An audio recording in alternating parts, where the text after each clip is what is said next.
جب تمہیں اگلی نماز کا انتظار ہو تو سمجھ لینا کہ اللہ نے تمہاری پہلی نماز قبول کر لی۔ تہجد اتنی قیمتی ہے، اگر اللہ ہمیں نہ دیتا تو ہم کبھی سمجھ ہی نہ پاتے کہ اللہ کی محبت کس کو کہتے ہیں۔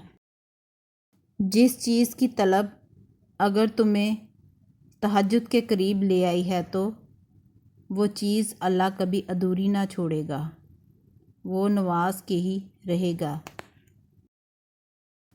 تم اس کا انتخاب نہیں کرتے، بلکہ وہ اپنی محبت کے لیے خود تمہیں چنتا ہے۔ یوں ہی تو نہیں پا لیا تہجد کا سجدہ تم نے، کچھ تو ایسا ہے ناممکن جو تمہارے لیے ممکن ہونے والا ہوگا۔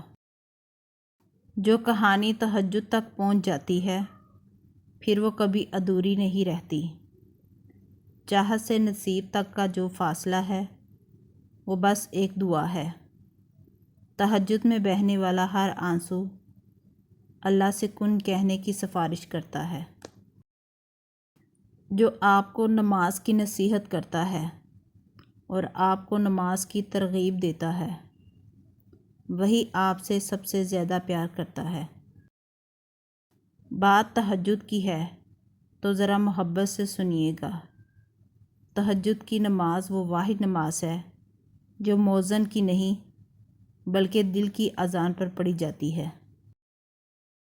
یہ بھی کسی معجزے سے کم نہیں کہ رات کی تاریکی میں اپنے نرم بستر سے اٹھ کر جب ساری دنیا سو رہی ہوتی ہے اور تم جا کر تہجد کی نماز پڑھتے ہو، اللہ سے لاڈیاں کرتے ہو، کچھ آنسو گراتے ہو، کچھ دعائیں کرتے ہو، اللہ کی بندگی تاریک رات اور تاریک کمرے میں کرتے ہو، تو ایسا ہو سکتا ہے کہ اللہ تمہاری دعا رد کرے؟